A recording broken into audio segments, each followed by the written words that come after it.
Hi again.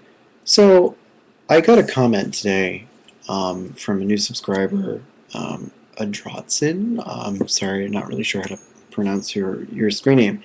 But it was a really interesting comment, and I wanted to make a video about it.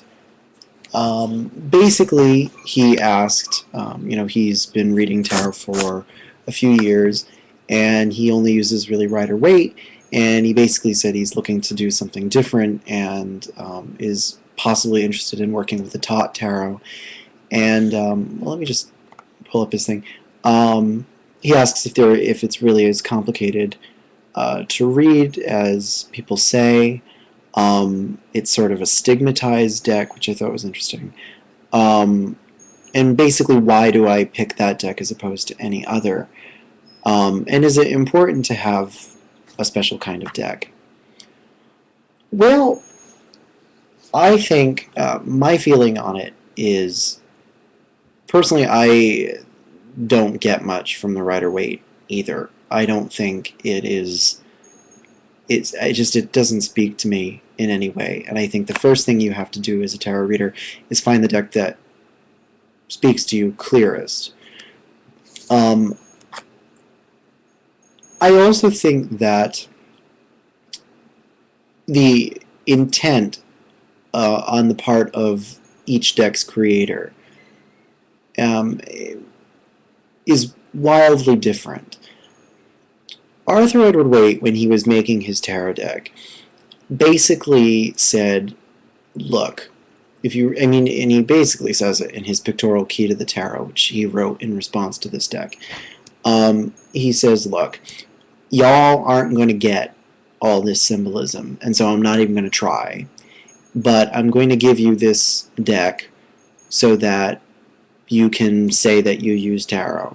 And basically it's going to be a dumbing down of all these deep esoteric symbols. And so that's why it's a pictorial deck. And he calls it the pictorial key. Of course, prior to Arthur Edward Waite's deck, every tarot deck, every tarot deck's minors always was depicted by, whatever number of symbols for that suit. Like the Five of Wands would just be 5 wands in certain colors. If you were in the Golden Dawn, you would make your own deck. And so Arthur Edward Waite and Crowley both would have had their own decks when they were members. And of course, there are different Golden Dawn rules for color attributes and Kabbalistic attributes and all this stuff. But basically, Arthur Edward Waite canned all that with Pamela Coleman-Smith and just gave us a bunch of pictures and basically admitted that he didn't expect anyone to really get very far with it, and sort of expected it to be a very basic introduction. And it's also why he included the Celtic Cross as his main spread. It's the first spread you find in the Pictorial Key to the Tarot, whereas he does have others, but they're so large that they're not even really useful. To be fair, they're more accurate as far as what real spreads were like in the 19th century and the 18th century. They're very linear and narrative, like the opening of the key. But the Celtic Cross obviously is not like that. The Celtic Cross is one of the first mainstream positional spreads ever invented. And he did that so that you would be able to read the darn things, because he expected no one to be able to really read something like the opening of the key. And the opening of the key was a secret part of the Golden Dawn's teachings, and so obviously he wasn't going to do that.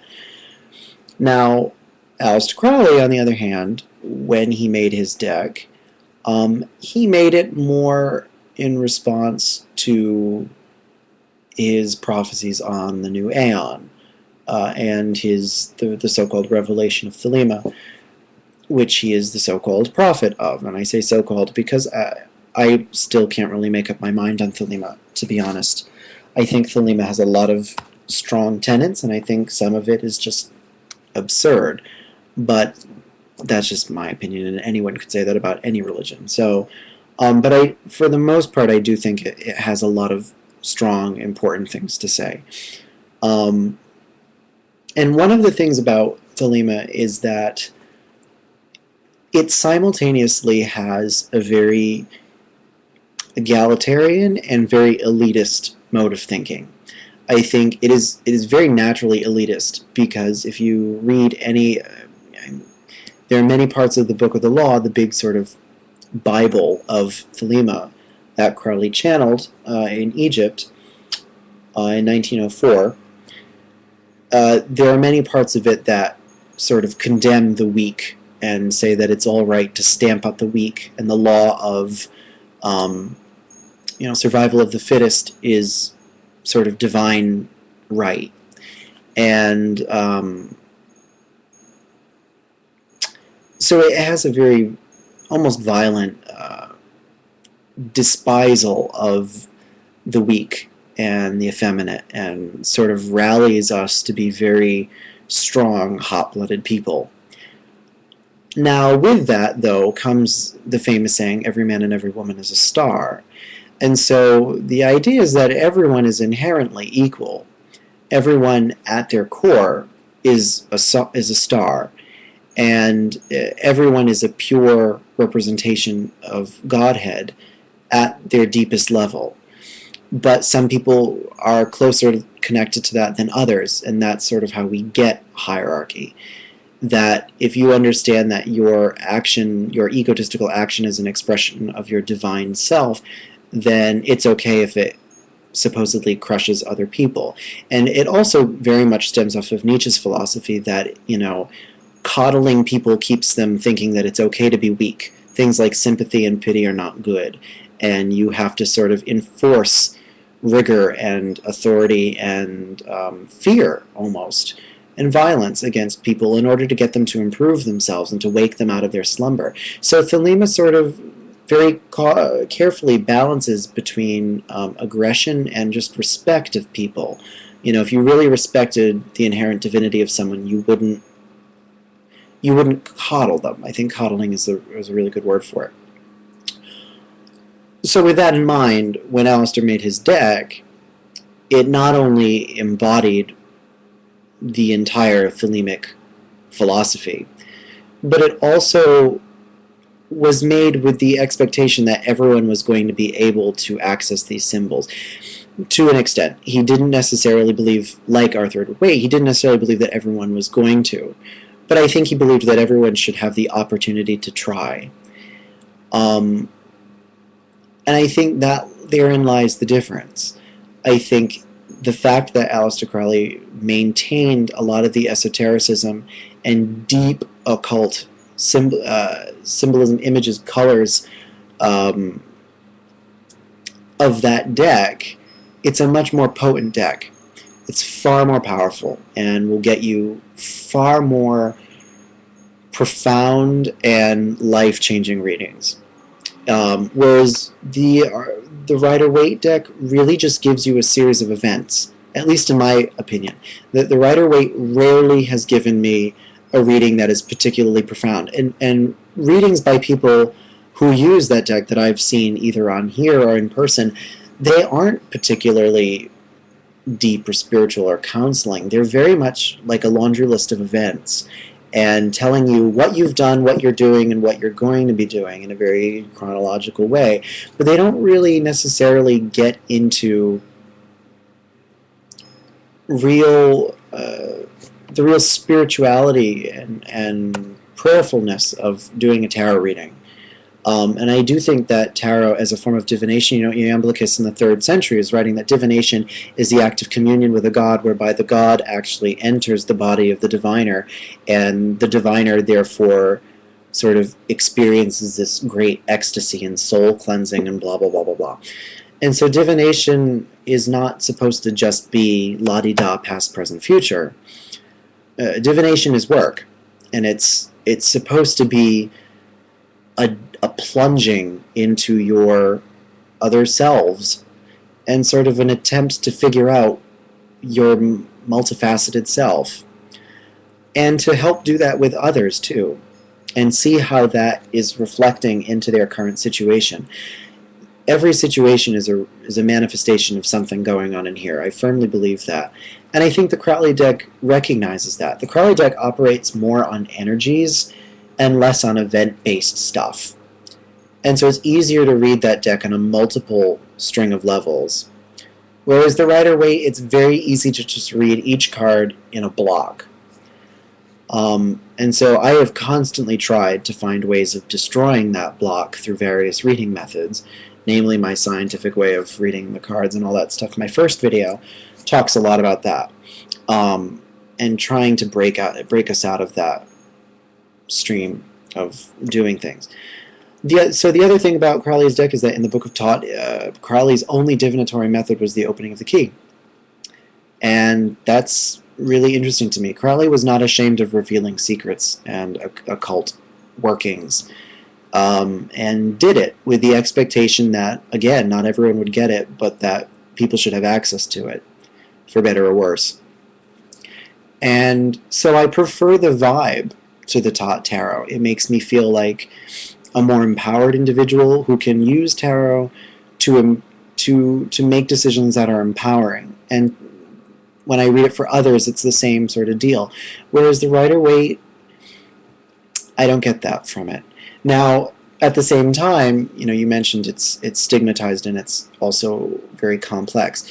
Well, yes, the stigma comes from the very great misconception that Crowley is the father of modern-day Satanism, which is total poppycock, because he didn't believe in anything like the devil, as far as a specific entity,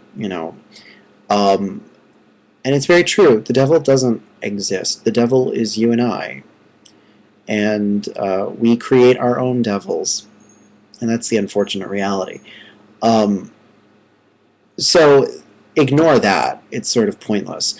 There were many bad things that Crowley did, and there were many good things he did. Sort of just leave it at that. You have to be as impartial as possible with the man, because his magic and his actual esoteric writings were brilliant. I mean, he was a genius in that field. He really was, and that was sort of a common conception, even though people were terrified of him, even in his day. But at the same time, it does take a lot of work. It took me about a year and a half before I could really understand what I was reading, because there's a lot of back reading you're going to need to do if you decide to take up the Thoth. I think Alon Milo Duquette's book, a lot of people say is great. I didn't have a great experience with it. I thought it was very, very bland and didn't really tell you much about the actual deck. I think to get the most out of the deck, you have to read the Book of Thoth at least 3 times. I am actually serious. At least 3 times. And you need to do a lot of meditation on the cards.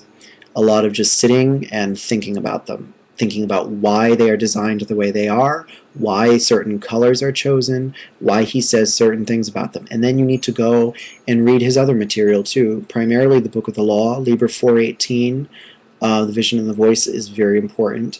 And just try to understand what the purpose of Thelema is and what it's getting at, because a lot of its tenets are explained in it. You need to know astrology and Kabbalah, and a bit of alchemy as well. And having some yoga knowledge is useful as well, as in sort of the process of contemplation, the process of meditation, and the process of enlightenment. And certain magical ritual knowledge is good. I'm very rusty on that, but I know a basic working of it in order to understand some of the symbolism and allegory of these cards. Particularly sex magic is important. So there's a lot of background stuff, but I promise it is totally worth it. Just take it slowly. I think it's one of the most rewarding decks to work with, because it's so holistic. And I know that if you put the right amount of work into it, you will find the same thing. And I really do hope you make the shift, frankly. I'm totally biased towards the Thoth deck. It has single-handedly changed my life, and I will admit that. So best of luck to you. If you ever have any questions at all about the deck, or how to read with it, anything, please let me know. That applies to everyone. So thank you for your question and your comment, and hope to hear from you again. Take care.